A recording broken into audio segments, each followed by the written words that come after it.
Good morning and welcome to today's Army Finance Comptroller Profession Series. My name is USAFMCOM and what an exciting day we have today. Happy birthday to the Finance Corps, 247 years, and we're celebrating this with the Army's birthday that just recently passed as well. What an exciting segment we have today for you with special guests. And we've kind of themed it around the whole 247/24/7 support that the finance and comptroller professionals give towards the Army's overall mission. So at this time, what we're going to do is we're going to go ahead and we're going to bring on our first guest. And we're going to shoot right over to Fort Bragg, North Carolina, and we're going to go to someone who is very familiar with how things work up over here at the strategic level in the Pentagon. Most recently served as the XO to the military, the previous military deputy, Lieutenant General retired Orlander. So at this time, we're going to go to Colonel Haggerty, Fort Bragg, North Carolina. Sir, welcome. Hey, Sergeant Singh, can you hear me? Yes, sir. Hey, great to see you and be part of this event. Thank you for inviting me. Of course, sir. Hey, sir. So real quick, before we go into what you're really doing right now, let's talk a little bit about why you decided to join the military, right? And kind of walk us through that, and then also tell us a little bit about yourself for the viewers who do not know who you are. Yeah, hey, appreciate the question. So I joined the Army back in 1994 as a young private, served as a mechanic. And I think the real reason I joined is I come from a family with a strong military legacy. My dad did 28 years in the Marine Corps. And, I just knew when I graduated high school, I wanted to continue to serve. So, originally questioned it, but then got around other military folks and realized that the military was just where I belonged. And so I have served continuously since then, both served initially as an enlisted soldier as a mechanic, and went on to serve as an armor officer for several years. And I've been financed since about 2002, and have served at some great organizations along the way, including 3rd Infantry Division, RCENT. I've been over in Italy, the 173rd and the 208th Finance Battalion. So really kind of all over the world serving in finance units. And so that's a little bit about myself there. That's amazing, sir. So one question that I am going to ask you, right? Your family actually supports the Army in several different ways. And when I say several different ways, what I mean is, your kids are actually inspiring to actually also be in the Army. If I'm not mistaken, one of them actually currently just graduated from university, right? And is on the path of trying to figure out where he wants to go. So let's talk a little bit about that. Yeah, you're exactly right. So I do have 7 children, and so far I'm 2 for 2 with them going to the Army. And I think, just like the legacy was strong in my family for my dad, I think that's passed on to my children. So my oldest boy is he's at camp right now, and then advanced camp for ROTC, and he'll go from there over to UCOM, and he'll do an internship in UCOM for 2 months after camp. He played football on the University of Georgia football team and was a national champion. And so I like to joke with him that he went from being serving on a national championship football team to a 2-time world champion when he joined the U.S. Army. So that's what he's going to do. And my daughter, she's a ROTC cadet at the University of Georgia as well. So I'm 2 for 2 for so far. And I really, I think it's a great career choice for them. I've never pushed it on them, but I think the military is a great option for anyone. I really place value on serving the country and going into a profession that has a purpose. And I think the Army definitely has a purpose. Amazing. So all those Bulldog fans out there, right? I know they're excited, and you might have seen clips. And let me just say, for the audience that's watching, I've seen, Colonel Haggerty just, on a personal level, just seeing him just be all supportive, not only on the Army mission, but even the family side of the house. So, sir, to you, thank you very much for what you do and what your family's also doing for the Army. So now let's talk a little bit about the 24/7 mission, right? And we're kind of using that theme towards the 247th birthday of the Finance Corps and the Army. Let's talk about your current organization and the aspects that several members of that finance and control, professionals, what they bring to the table. Yeah, hey, great organization here. So I'm currently serving as the comptroller for the United States Army Special Operations Command here at Fort Bragg, North Carolina, the center of the universe. But really, USASOC is spread across the United States during peacetime, and consists of the 75th Ranger Regiment, Fort Benning, Georgia, and a couple other locations. The Army Special Operations Aviation Command, which includes the 160th Special Operations Aviation Regiment. We also have the Special Warfare Center and School, known as SWICS, and then finally we have the 1st Special Forces Command, which includes all of the Special Forces groups and all of the psychological operations CA battalions. So, a wide range, a global footprint, and you talk about 24/7. That is what the special operations community is all about, right? At any time, anywhere, 24/7. The units that serve in special operations are prepared to deploy and ready to compete and deter against any adversaries, right? In any place. And so, what we bring to that as finance professionals is, as you know, nothing happens in our Army without money, right? The Army moves on money. And that's why 247 years ago today, right after infantry was formed on June 14th, June 16th, the Army said, hey, we got to pay those guys. And we formed the comptroller, the paymaster of the Army. And that's how important it is, right? It's like the second or third branch in order of being founded was finance, because we all know that everything runs on money. None of the soldiers in 1775 would fight pro bono, and none of our soldiers today would fight without money. So, that's what we bring. Currently our USASOC has soldiers deployed in 3,000 countries. So the global war on terrorism, has shifted, and OCO is, we're no longer saying overseas contingency operations. Although that stuff has ended for a lot of units, or we've drawn down, scaled down, USASOC remains committed, right? We've got 3,000 soldiers deployed in 70 countries around the world. And the organization consists of 36,000 professionals, which includes National Guard component, active component, and a large group of civilians that are critical to our organization. And so, really a team fight that is constantly deployed and constantly ready to fight and win. And that's how we support the Army's mission 24/7. Awesome, sir. Obviously, we know it's an important mission over there. So in your current role right now, can you expand a little bit about maybe some of the challenges that you might have not foreseen prior to taking on this assignment? Or if you walked into this assignment and you said, hey, you know what, this is it. This is the epitome of what you want to serve as in that role, and there's no foreseeable issues. Yeah, I think the challenges that we face here in USASOC are similar to all of the organizations, right?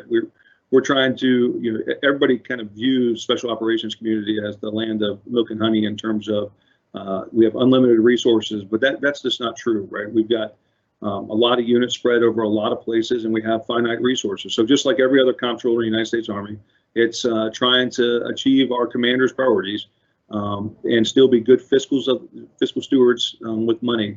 And in USASOC, we have some unique challenges. We just in the last 2 years fielded GFIBs, which a lot of you guys are probably gasping because you fielded GFIBs 7 years ago or 8 years ago. We're just moving into GFIBs, so we're going through all the training and everything that other units have gone through. So we're fielding GFIBs. We're fielding GFIBs SA, the sensitive activities piece of GFIBs. So we're fielding and catching up to where the rest of the Army is, but we're also trying to lead the Army in some areas like the rest of special operations do. So we're engaged in cryptocurrency, not using cryptocurrency, but really trying to learn and understand and what that cryptocurrency would look like in our finance formations in the future, how we can use it to support current operations, as well as digital payment systems, what we're doing with counter threat finance and getting soldiers trained and put in the positions where they can look at financial data, things that would typically have just been left on unscratched. But when you put a finance professional in there that can kind of look at that and understand what it means, it helps connect the dots. So we're not doing any kind of intelligence or anything, but we're just bringing the finance look to those documents, where we're just bringing the finance look. And then also what we're doing with data analytics, robotics, process automation, and then finally what we're trying to do with supply chain risk and mitigation, right? So I think a lot of the challenges are same here that exist out in the regular community. Amazing, sir. Sir, recently I just read an article that was actually published right out of Fort Bragg. They stood up a new unit over there. It's like a data, I don't want to say analytics, but it's like a data unit. And they're taking soldiers from this, several different, military occupational specialties, right? And they're bringing them together. And it's a very small unit. Have you heard anything of that? Or are you aware of that? Yeah, I mean, I think it's one of the areas where SOF is able to adapt a little faster than the rest of the Army. I think in the information advantage or information warfare space is where we're able to leverage some smaller type MOSs with a little bit of training and have significant strategic advantages or impacts. Got it. Awesome. So, sir, let me now. I'm gonna throw you a ball on this one. Let's see. If you're as good as your son when it comes to football, but it has nothing to do with football. It's more so finance related, right? But we're gonna ask a question, and the audience, feel free to chime in. You can just put it in the chat if you want. And sir, if you don't get this right, it's fine. We understood that you were a mechanic at one point, so no issues over there, all right? So, in what year were POGs adopted for overseas use in Army and Air Force exchange, so AFEs, right? So there's three options. There's A, 2001, B is 1990, and C is 1942. I'm going to go with 1942 on this one. Okay, 1942 is what Colonel Haggerty says, and drum roll, answer is it's actually 1990, sir. So 1990, and again, no issues if you didn't get it. This is one of the tough ones, right? So POGs were actually adopted in 1990. So the correct answer is bravo. All right, sir. So for the audience that's watching, listen, feel free to ask any questions. What we're going to do at this point is we're going to actually go ahead and we're going to head on over to another guest, and then we will come back and we'll bring in Colonel Haggerty in the field as well. So at this time, we're gonna stay in Fort Bragg, right? I think you kind of mentioned Center of the Universe, so we're gonna stay in Fort Bragg, and we're gonna head on over to the first 82nd Finance Battalion. There's a super battalion of the Finance Corps. And we're going to speak to the command team over there, Lieutenant Colonel Plater and Sergeant Major McLaughlin. So over to you guys.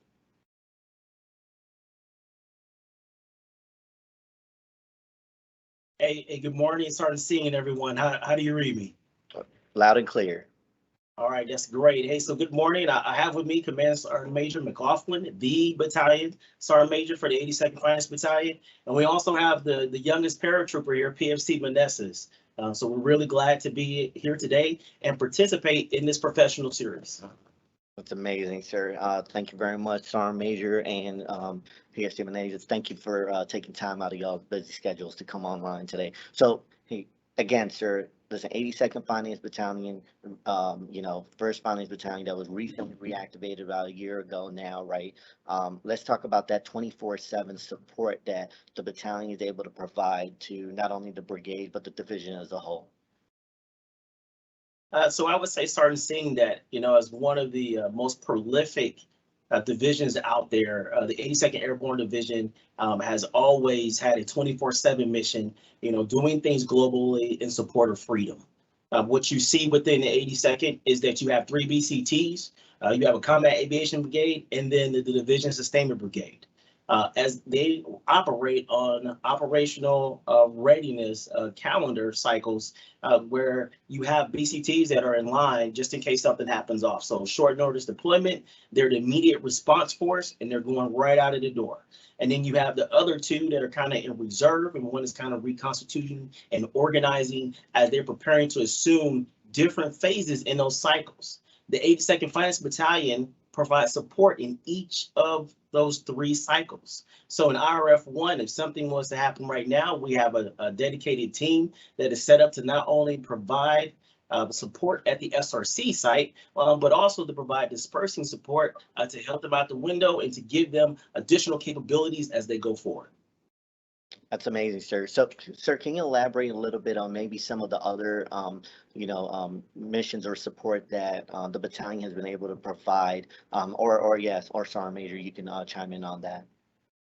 So we do currently have a couple of soldiers out on YAS task force supporting globally, and we also have supported the last mission that the division has gone out on in Poland. So those are ways that we get in and provide, whether it's finance operations, CBS, or dispersing support across the footprint.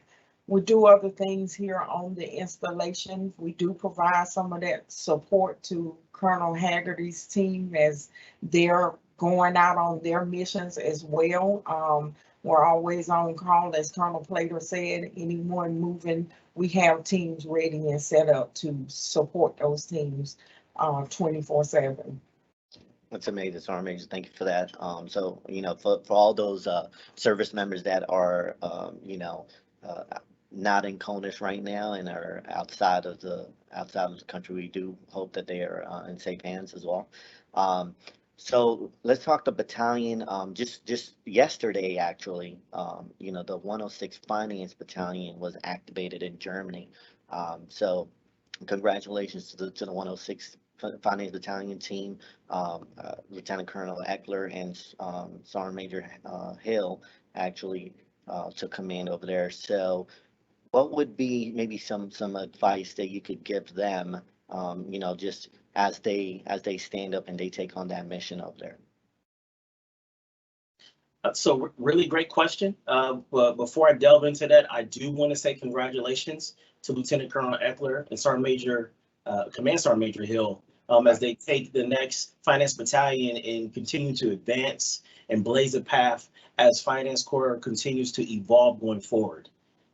We've shared lessons learned. We published a document back in November of last year to the field, just to kind of let them know the things that we went through, the challenges that we encountered, and that included sharing that also with Colonel Eckler, and also the next battalion that's up on deck with Colonel Snyder. So the biggest thing is just getting your house in order.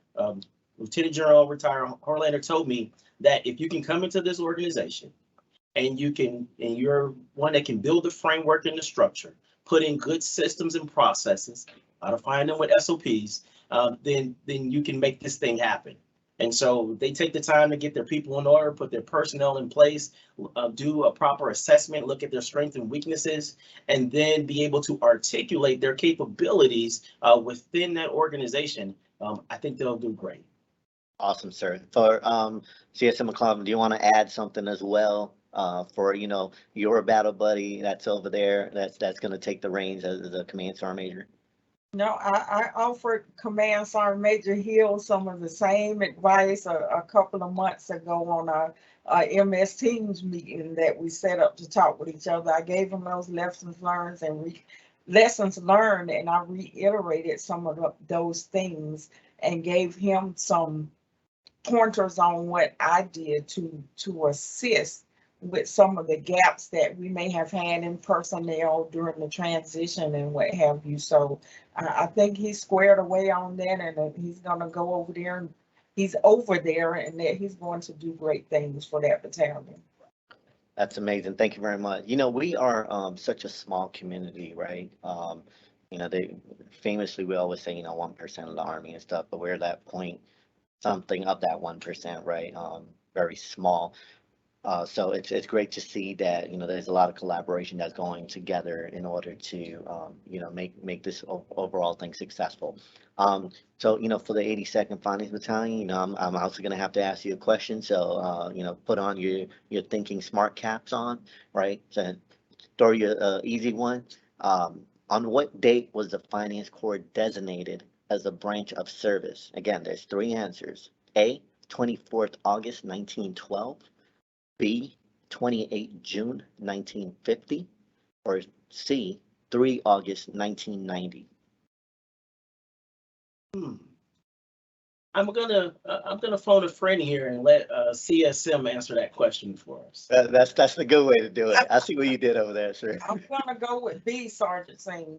Sergeant Major, that is exactly why you're sitting right there, right? That is absolutely correct. 28 June 1950 is the correct answer. For Colonel Haggerty, I just want to say, 82nd, they're putting their chest out right now, kind of showing who runs things over there in this universe. All right, so let's go ahead at this time. What we're going to do, again, we're going to come back to y'all, but what we're going to do is we're going to go right back to USASOC world. We're going to go to Colonel Haggerty. We have a question for you, sir, and the question is basically, is the SOF community leveraging the USC data analytics program that we are partnered with? So the USC data analytics, is the SOF community leveraging that partnership? Specifically, though, they're asking finance and logisticians in SOF. Yes, absolutely. So we've actually soldiers all the way down to the group level and below, really trying to take advantage of it. I think what the struggle we have is that a lot of our data is still, we're in year 1.5 of working at GFIBs. So a lot of our data is in StanFins. So as we continue to migrate over to GFIBs, there'll be a lot more data and data analytics and that we're able to use, and we'll continue to send people to the course. They can bring that back here and modernize us, get us caught up with the rest of the Army in terms of financial management. Yeah, so absolutely taking advantage of those classes. Amazing, sir. And then let's add to this. Are there any other unique courses that you guys are taking that you've seen to be advantageous to, the mission over there, and or you see that could be beneficial to the entire Corps? We are doing some. We have a pipeline that we use to train up our counter threat finance folks that deploy and use counter threat finance operationally. And even if you're not going to be in the counter threat finance realm, or you're not going to be doing counter threat finance, we have some courses that are open to anyone. That we run a crypto short course. We run a crypto longer course, like a 2-day certification course.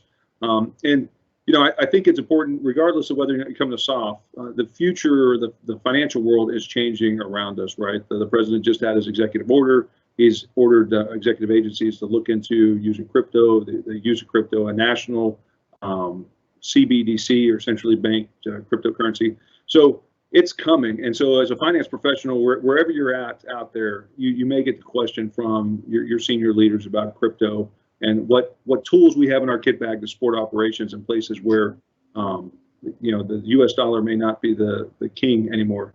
So I think understanding crypto, being able to talk it, and just having a basic understanding of digital payment systems and what may impact the future of the finance corps, that would be something I think everybody would benefit in this audience. Amazing. Thank you, sir. Appreciate that response. Again, those are some key information that's been provided over there. Let's head on over to the 82nd Finance Battalion and kind of see what their thoughts are on some of the courses and or trainings that they have been focusing on in order to make their battalion even more successful and advantageous to the division and brigade. Team?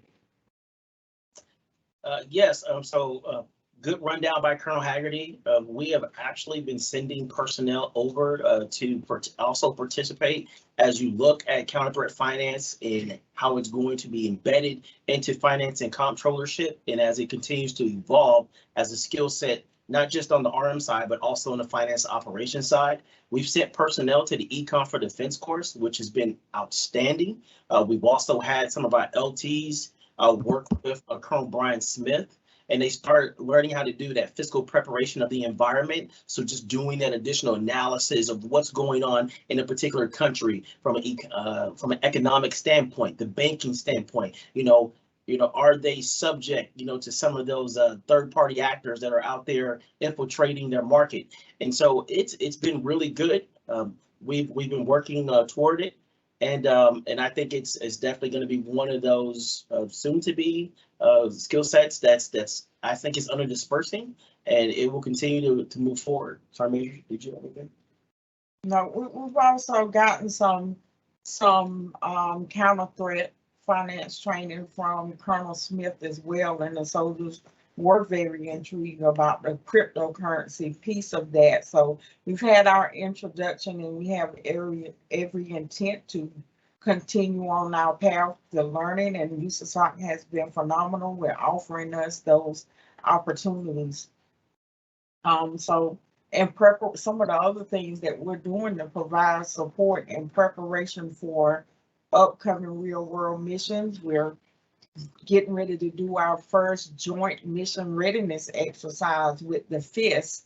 I don't think that's something that has been done before with the FIS or the FEMSUs that are going to assume a mission together. So that's one way we're making some headway here. Our partnership and relationships, again, with USASOC, partnerships with JSOCs, the FM development program, we're making a lot of headway and getting our soldiers out to different organizations to get training. CBS, we're working with the MIC, we're sending soldiers to the S8 shops, and we're also doing dispersing and in the AMPO in their dispersing section as well. Every opportunity that we can find to get soldiers out there. It may seem like small gains, but with our current numbers, if we count the personnel that we have out there, we have about 30% of our population right now. And that's not even counting the folks that we have forward that are actually doing some part of finance operations or comptroller operations on a day-to-day basis. So I think that we're on the right track. That's amazing, Sergeant Major. Thank you for that. Again, regardless of it being a small gain or not, that's going to have lasting impact, right, in the near future. So again, thank you. We've been talking training, and in our last segment, we actually had the workforce development personnel. Ms. Scott was on, and she kind of talked workforce development. And now we're actually going to head on over, and we're going to go to Indy, and we're going to speak to Captain Rivera, who just recently pushed a message on a new course that's being provided. I believe it's in the pilot phase, but we're going to let him really talk about it and kind of see, what the benefits are of that course, and how soldiers across all combos, 1, 2, and 3, can take advantage of this. So heading over to Indianapolis, Captain Rivera, over to you. Hey. Good morning, Sergeant. Can you hear me? Yes, we can. You just need, oh, there you go. That smile away, sir. Keep going. Awesome. All right, Sergeant. So, as you know, last month, we heard here in the SC Forum, our leadership, right, talked about that strategy and Army of 2030 and how Finance Corps will continue down the evolution of that path. And here at USAFMCOM with Colonel Jennings, Sergeant Major Law, took a look at that, and we came up with the operational banking short course, right? We currently have the training with industry, but that is only currently with Compo 1 due to some regulations. So with this short course, we're gonna give those Compo 2, Compo 3, and also expanding the throughput into Compo 1, giving them a little taste of that, and also giving those commanders on the ground that capability, right? How is it going to look the next our next war, large-scale combat operations? We know how to do what we currently do downrange, right? But we don't know how that next battle will look like. So we expanded this short course. It's over about 15 weeks total, with some space in between. And like you mentioned earlier, all 3 compos, Compo 2, 3, the initial pilot will be for 6 personnel.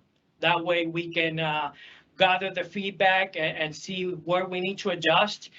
Do we need to change anything? And more importantly, we did partner with a civilian entity, that civilian bank that currently provides that training for TWI. And those soldiers are gonna do a face-to-face with that civilian entity and understanding the regulatory environment that goes into banking.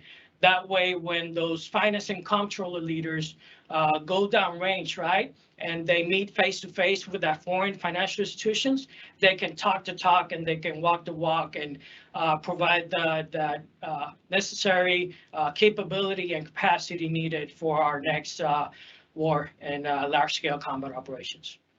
Awesome, sir. So right now, for the class, if you can just give us a quick rundown of the dates and has the final date already been, has it already passed or, yeah, it has, right? Okay. So. No, not yet. Not yet? So, sorry.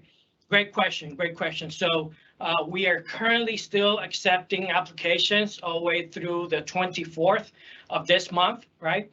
Short suspense because we're partnering with those civilian entities. We have the Missouri Bankers Association that's going to help us out with the online portion.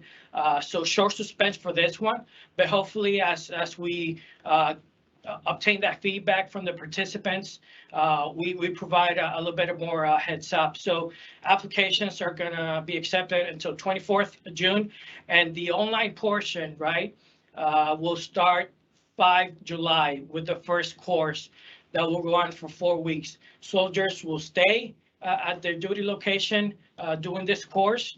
No need to be separated from your current operations, right, to those leaders out there. So no concerns there, the investment on that online portion. After that, in August, will be the first TDY fully funded by USAFMCOM to Armed Forces Bank in downtown Kansas City. And after that, there will be a second online course for 7 weeks, a little bit longer, where they will learn how to evaluate that financial institution, right? And then we will culminate here at USAFMCOM, bringing it all together, right? And understanding how to put all that information that they receive and how to put it into work, into Army talk, and how to support the warfighter on the ground. Awesome, That will sir. be towards November. Got it. Thank you very much. So this is what we're going to do. So for anyone that's interested in, learning more about this course and or just getting general information, what we'll do is we will drop Captain Rivera's email. Don't all rush at once and send him emails, but he will surely, probably get back to you all as he is the point of contact for this course. So again, Captain Rivera, thank you very much for coming on. But you know what? We're not going to let you go off that easy also. So we're going to ask you a question. So let's bring him up back on screen. I'm And we're ready. going to ask you, who chose the goldsmith emblem, the oral, this thing behind me, right, commonly referred to as the diamond, as the insignia for the Continental Paymaster? So A, General Horatio Gates, B, General Nathaniel Greene, or C, General George Washington? Geez, the other two were easier. I'll say A. All right, sir. So, I'm not going to do this to you, but all right. So just so you know, Horatio Gates actually was in the 42 Alpha community, and shout out the 42 Alpha community as well, or 42s, I should say, AG Corps. It is their birthday, and we work alongside with them, so we'll show them some love and we'll say happy birthday to the AG community as well. But the correct answer is C, General George Washington. So, again, right now. Hey, sure thing, sir. So this time, what we'll do is we are going to go to Colonel Haggerty, and we will ask Colonel Haggerty a question, which is actually in relation to, sir, being at this point of your career where you're at, and all the different experience that you've had over the years. What is some advice that you would give a young Captain Rivera? Hey, that's a great question, and it's tough not to. I guess I would say, whatever job you get put into across our Army, even if it's not the one you wanted, it wasn't your aim, first choice, whatever job you get into, go into that job and do it well. Every job and every task and every boss that you encounter over your career is a learning opportunity. You take away the good stuff, forget the bad stuff. But I'll tell you, treat everything like a learning opportunity, do well. And then I'll tell you the thing I've learned most probably over the 27 years in the Army here is, especially in the finance branch, is that our branch is very small and your reputation matters. And so I would say, treat all of your teammates, there's going to be times where your buddy is the comptroller at a different unit, you're competing for the same resources. Treat everybody with respect and know that your reputation is going to last you your entire career. And in our branch, reputation matters because we're so small. And so the final thing I'll say is that it seems like anything that's going on in your organization or in the Army, any problems, fill in the blank. The answer is leadership. Most things can be solved with leadership and caring and compassionate leaders that are involved and engaged in trying to make a difference. So, if you're frustrated with something that's going on in your own organization or your team, find a way to be a leader and help solve those problems. So those are kind of the three takeaways I would recommend to young people in our branch coming up now. Awesome, sir. Thank you very much. And we'll head over to the 82nd Finance Battalion.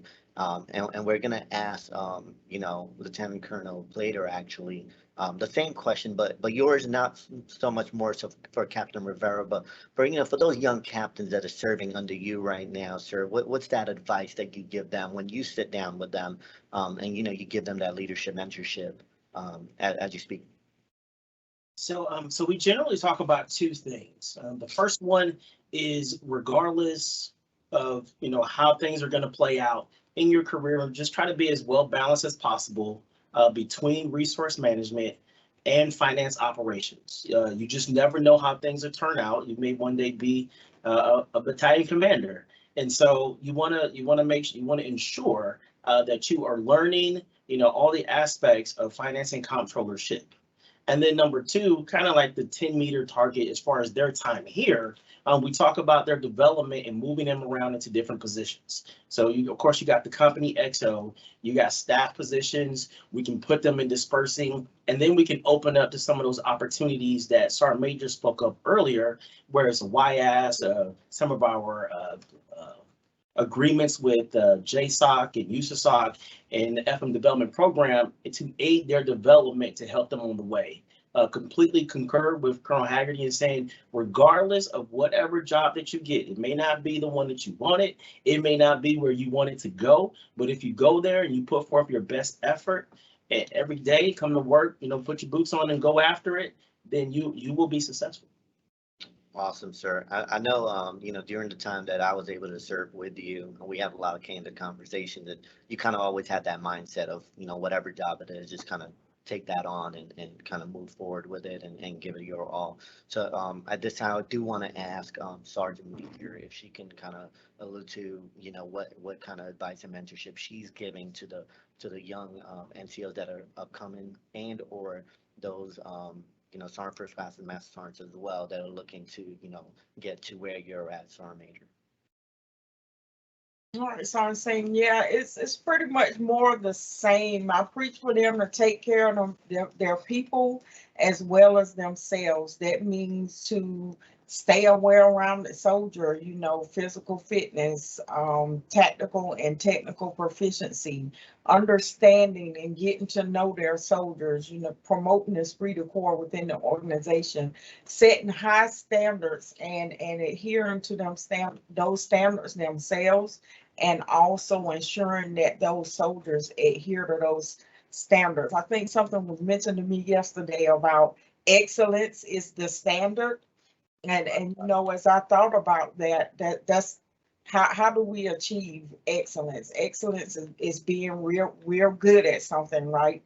So my take on it and what I tell them is to set goals and high standards, and what we do to meet those goals as far as the deliberate planning and educating and training and executing and achieving and evaluating and going back through that cycle over and over and over again. And that's what we need to do, and we'll achieve that excellence. And anytime that we have that repetition in our DNA, or we're doing something systematically over and over again, all of those around us are going to be drawn into that when they see how we are succeeding. So the soldiers are typically gonna follow right along and achieve that excellence as well. Right. So, you mentioned something, you talked about excellence, right? And something that you all within the 82nd Finance Battalion are actually doing is a professional development program, right? It might be in its early stages, the infancy of it, right? As a Lieutenant Colonel Plater would say, right? But can you elaborate a little bit more about that? And let's talk, how what you're doing through that initiative to kind of just, get everyone to that excellence um, part. Sure, you go. So our LPD program, well, let's start. There's a soldier professional development program that starts at the company level. The first sergeants quarterly plan out what they are going to do with their soldiers to develop their soldiers, because we do not want to leave them out of the equation. Usually when you say LPD, people think of the leaders, the NCOs and the officers within the organization. We have something outside of the typical leaders time training where we hit on things like at the company level, we hit on some of the things that you wouldn't typically find in a training session for the soldiers, like the Army programs and opportunities that are out there. And we talk to them, try to bring down to their level some of the organizational or strategic level efforts that are ongoing within the Army. We want to make sure that they understand that, because anytime the soldiers can understand those type of things, then they can offer more value to the team, because here we believe in it being a team effort, and it's not all science, it's art. Once you educate and inform the young paratroopers, then they may be able to offer something to us that we had not thought of yet, because we don't know it all. And so we do the same thing with the young officers and NCOs within the unit as well. Our program kind of incorporates some things that are already in place at the brigade and division level, such as the First Sergeant Readiness Program. We have a provider week once a quarter, and that's ran from the brigade level.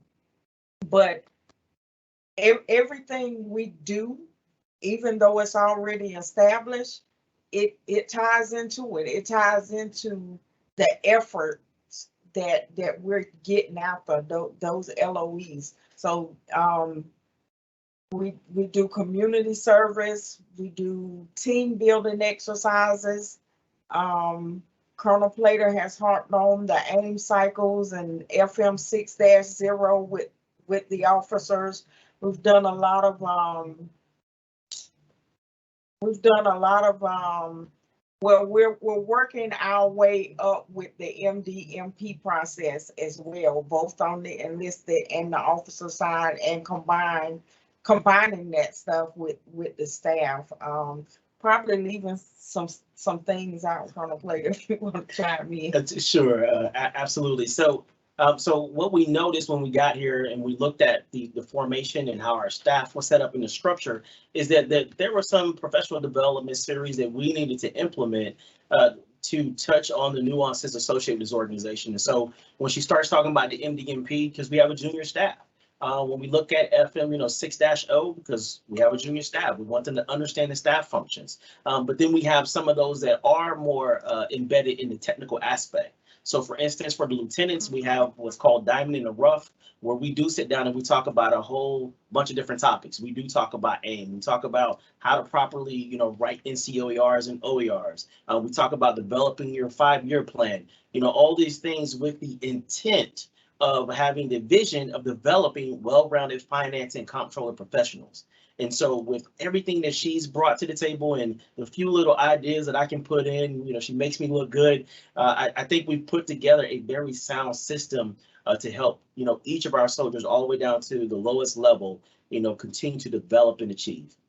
That's amazing, sir. I congratulate you all on the steps that you're taking at the battalion to kind of achieve that. For the audience afterwards, and do show them some love on their Facebook page. you know, they usually post some of the things that they're doing, and it's been interesting to just kind of see the whole team coming together, and achieving, you know, that set goal that they're trying to get to. And not only that, but also just the camaraderie and the team building that's happening at the 82nd. You know, unfortunately, USASOC is doing the same thing, but we just can't see it because they don't share it with the common folks, right? That's what we said. We do have a question for Colonel Haggerty, and it kind of goes back to what you were talking about in terms of you know, the crypto slash the crypto courses. You know, if you can share some information on how, you know, audience members can actually kind of sign up for those classes, and or where they can get that information, and is it open to, you know, the civilian workforce and the military, or is it right now just with the military workforce? No, great question. It is open to everyone. We see the value in, you know, it's kind of leading the initiative this for the Army. We see the value in educating as many people as possible on cryptocurrency, and not just cryptocurrency, but, you know, the full menu. So open to civilians, open to military, you know, no grade requirements, anything like that. And Colonel Brian Smith is a good point of contact, and Sergeant Major Damian Balmer is another good point of contact. Both of those leaders are kind of the points of contact right now for the program. But yeah, enjoy. You know, anybody that's interested, please reach out to them, and we'll get you signed up. Awesome. Thanks for sharing that information, and both great leaders as well, sir, as you mentioned. So, you know, for the audience, right, if you're familiar with how the Army or just military branches work in general, we usually have a tradition, right, on birthdays of cutting the cake, and, you know, having the youngest and the oldest, right, service member, or you know, even a civilian organization represent. And obviously we're doing this in a virtual environment, right? So we can't all hold the saber and cut this cake and stuff. But what we were able to do is get the youngest soldier within the battalion. So Private First Class Menezes, I hope I did not say your name wrong. But hey, welcome. All right. If you can just go ahead and, you know, just tell the audience, you know, why you decided to join the Army to begin with, and then why you actually specifically chose finance. I mean, you've made the right decision, but definitely tell us why you joined. I joined the Army Surgeon because it would be a great opportunity for me, as in going to college and stuff, while I try to figure out my plans so far. I'm also the first in my family to join a military branch. And at the time, I had a lot of process going at MEPS, getting a waiver because of my vision. And it kept going like back and forth, and it was just the MOS that was available, and I was like, I'll try it out. Finance sounds like a good MOS, and so far I've had a great experience with the finance, and I have a great unit. That's amazing. So first of all, you know, thank you to your family for allowing, you know, the Army to have you, right, and come into the Army. So thank you to them. And you made the right decision regardless of that back and forth process. I'll tell you what, same here. When I came into the Army, I did not have any idea of why I wanted to be finance, other than a recruiter saying that's what you're taking. So I'm glad that it's working out for you so far, and you're enjoying your time in finance, and hopefully, you know, you continue to just blaze that trail within the finance corps. So now what we're going to do is, and we went with the youngest, now we're going to go over to the oldest, and you know, we're heading to Indianapolis, and we're going to go to Command Sergeant Major Laws.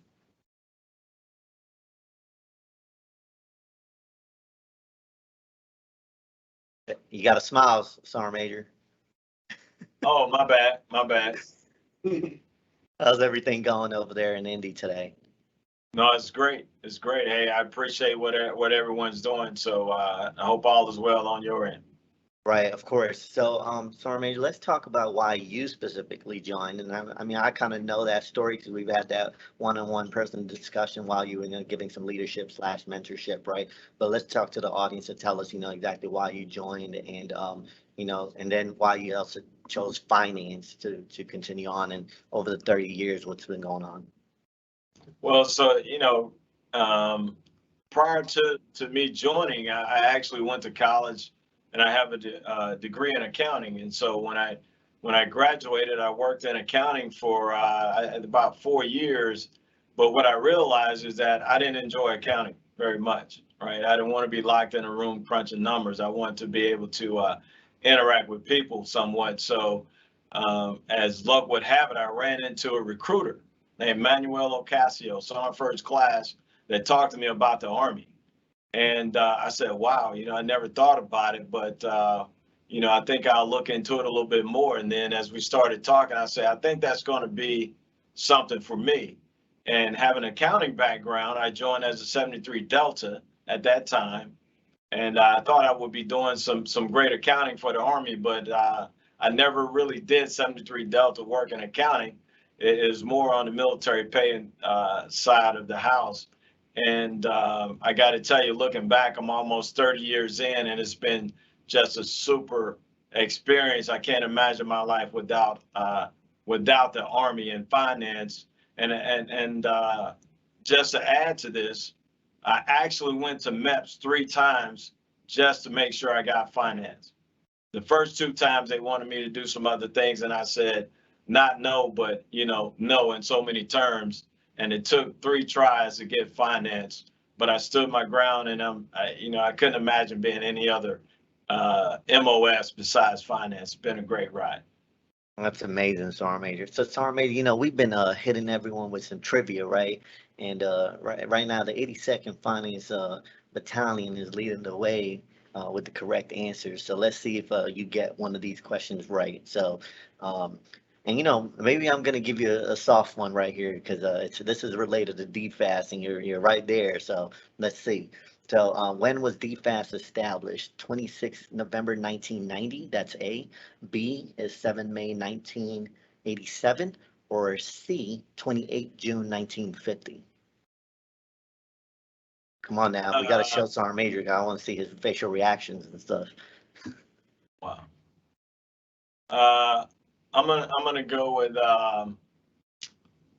A. All right, and correct, Sergeant Major. That's the way to go. That's amazing.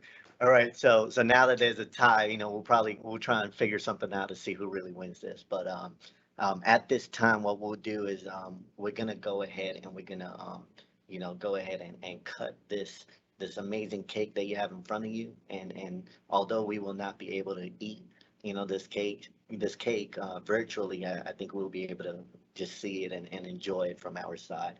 But to the folks over there at USAFMCOM, please do enjoy this cake.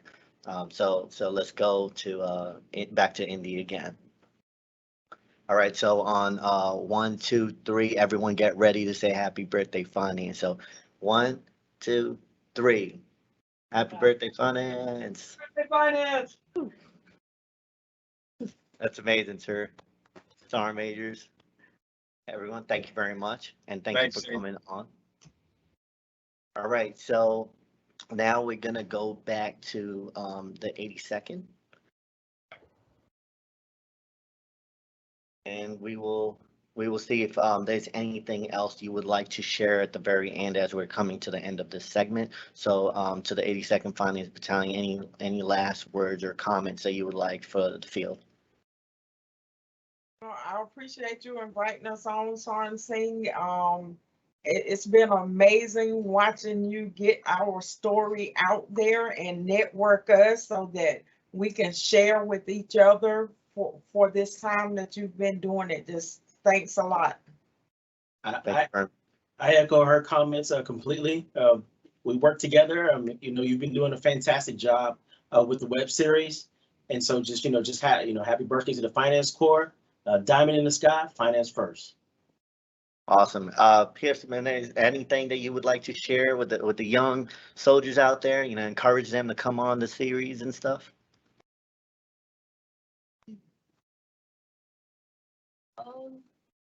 It's a great experience with the finance. If I would recommend for them to join.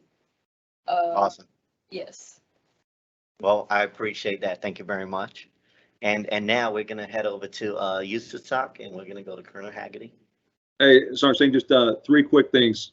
Shameless plug for if you want to come serve at the United States Army Special Operations Command or one of our great units.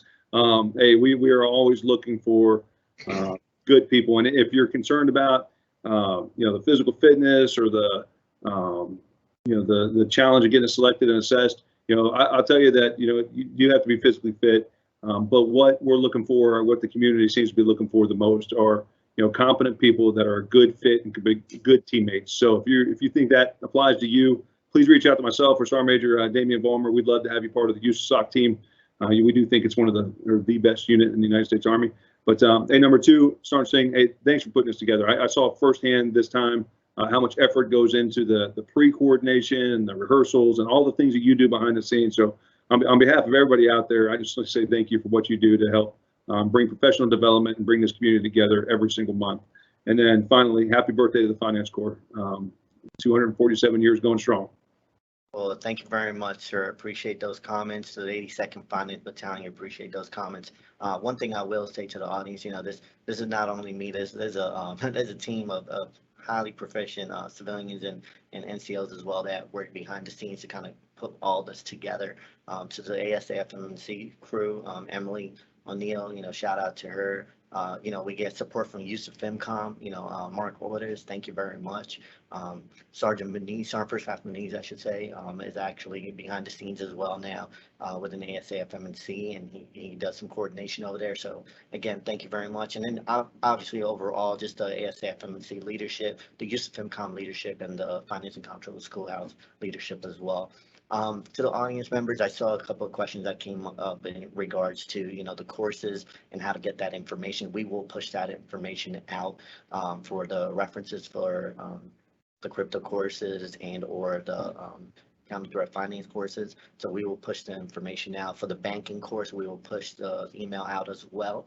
And just don't think that it's a crypto course. It's more so, the finance portion of how cryptocurrency kind of relates to the operational needs of the Army in the near future. To the audience members, today was just a fantastic day. Not only did we get to celebrate the Army Finance Corps birthday, but we got to hear from great leaders across the enterprise who have an important mission to the 24/7 support to the Army.